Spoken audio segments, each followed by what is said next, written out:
حضرت سیدنا یحییٰ بن سعید قطان رحمت اللہ علیہ نے اللہ پاک کو خواب میں دیکھا، عرض کی الہی میں اکثر دعا کرتا ہوں اور تو قبول نہیں فرماتا۔ حکم ہوا، اے یحییٰ میں تیری آواز کو دوست رکھتا ہوں،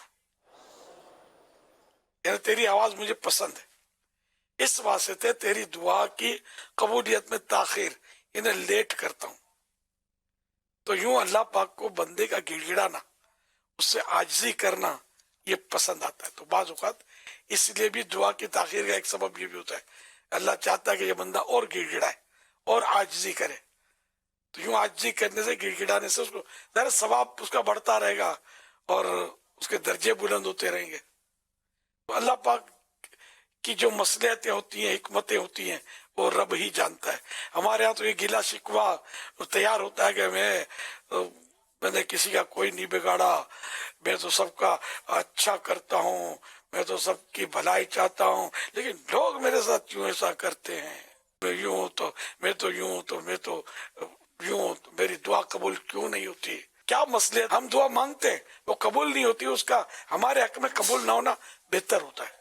ہم نہیں سمجھتے، ہم مالدار ہونا مانگتے ہیں، ہم چاہتے ہیں کہ ہم مالدار ہو جائیں، اور مالدار نہیں ہو پا رہے، یہ دعا قبول ہی نہیں ہو رہی، مالدار بن نہیں رہے۔ ارے بھائی، غربت میں تو نماز پڑھتا ہے اور ٹوٹ کے فجر کے لیے نکلتا ہے، مالدار ہوا تو مسجد میں جائے گا تو ڈاکو اٹھا جائیں گے، خطرہ ہوگا۔ یہ گئی مسجد، ہاتھ سے گئی آپ کی؟ اچھا، اب ادھر ادھر جا کر دین کی خدمت، یہ وہ مالدار بہت زیادہ ہو گیا تو پھر بہت مشکل ہے، خطرہ رہے گا ایک سمجھانے کے لیے۔ پھر عام طور پہ مالدار کا دماغ جو ہے نا، مال بڑھتا ہے تو دماغ بھی بڑھتا ہے۔ یہ جنرل بات کرتا ہوں، سب کی بات نہیں کر رہا۔ پہلے غریبوں کو لفٹ کرتا تھا، اب نہیں کرے گا۔ پہلے سیدھے منہ چھوٹے لوگوں سے بات کر لیتا تھا، اب نہیں کر پائے گا۔ اس کو شیطان یہ خبط اس کے بٹھائے گا کہ تیرا امیج خراب ہوگا۔ یہ ملازم سے سیدھے منہ بات کرے گا، پھر یہ تیری بات نہیں مانے گا، اس میں روب رکھ، اپنے دل دکھاتا رہے، اس کا کوٹتا رہے، اس کو روب رکھ اس پہ۔ پھر یہ کہ دولت تکبر لائے گی، غریب اپنے کو حقیر نظر آئیں گے، ملازم حقیر نظر آئیں گے۔ اور تکبر کی ڈیفینیشن یہ کہ اپنے سے کسی کو گھٹیا سمجھے۔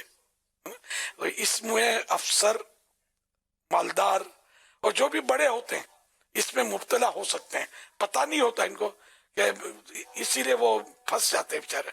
تو کسی کو بھی گھٹیا نہیں سمجھنا، فوراً ایسا یوں آئے کہ یہ میرے سے اترتا ہے، میرے سے کمتر ہے، گھٹیا ہے، تو فوراً اپنی اوقات کو بندہ یاد رکھے کہ یار میری حیثیت کیا ہے گندے خطرے کی، اور اللہ کی بارگاہ میں جانتا ہی نہیں، نہ جان سکوں گا کہ میرا مقام کیا ہے جب تک میں زندہ ہوں۔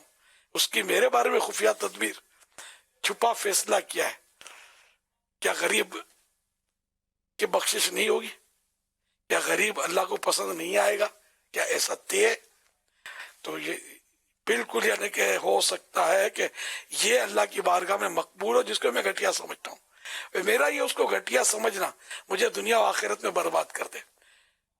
مال کا ستیاناش نہیں ہو جاتا، بڑے بڑے مالدار ڈیفالٹر نہیں بن جاتے، نہ وطن میں رہ سکتے اپنے، نہ ملک میں رہ سکتے ہیں، بلکہ بعض اوقات کہیں دنیا میں بھی نہیں رہ سکتے۔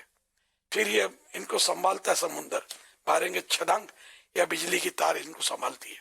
آپ کو بھی پتا ہو، مجھے پتا ہے کہ بعض مالدار بھی اس طرح خودکشیاں کر دیتے ہیں، جب یہ چاروں طرف گر جاتے ہیں نا، پھنس جاتے ہیں۔ تو کیا پتا یہ مال مجھے حرام موت کی طرف لے جائے، کیا پتا یہ مال مجھے تکبر کی طرف لے جائے، کیا پتا یہ میرا مالدار ہونا مجھے غریبوں پر ظلم کرنے کی طرف لے جائے، مجھے عبادت سے محروم کرے، مجھے ریاضت سے محروم کرے، اللہ کے دین کی جو خدمت فزیکلی ہو سکتی ہے اس سے محروم کر دے۔ تو یوں مطلب بندہ اللہ پاک نے جس حال میں رکھا اس میں راضی رہے، دعا کی قبولیت کا اظہار نہیں ہوتا، بالکل اس کو مطلب یعنی کہ نہیں سوچے کہ بعض دعائیں ایسی ہوتی ہیں جو قبول نہ ہونا ہی ہمارے حق میں بہتر ہوتا ہے، یعنی اس کا اثر ظاہر نہ ہونا ہمارے حق میں بہتر ہوتا ہے، مگر کوئی دعا رد نہیں ہوتی، ہر دعا قبول ہے۔ یہ صورت دوسری ہوتی ہے کہ ثواب جو ذخیرہ کر دیا جاتا ہے، اسٹور کر دیا جاتا ہے، جو آخرت میں ملتا ہے۔ جب بندہ اپنی دعاؤں کا آخرت میں ثواب دیکھے گا تو تمنا کرے گا یہ کاش دنیا میں کوئی دعا میری قبول نہ ہوتی، اس کا اظہار نہ ہوتا دعا کا، مجھے سب آخرت میں مل جاتا۔ حقیقت ضرورت کا دن جو ہے وہ قیامت کا ہے، ایک ایک نیکی کے لیے بندہ مارا مارا پھرے گا۔ حقیقت میں ضرورت کے دن قبر ہے، دنیا تو جس سے تس گزر ہی رہی ہے نا، اتنا ہی کھائے گا بندہ جتنا پیٹ ہے، اتنا ہی پہنے گا جتنا تن ہے، اتنا ہی رہے گا جتنا یہ وہ سب آ جائے گا مکان میں۔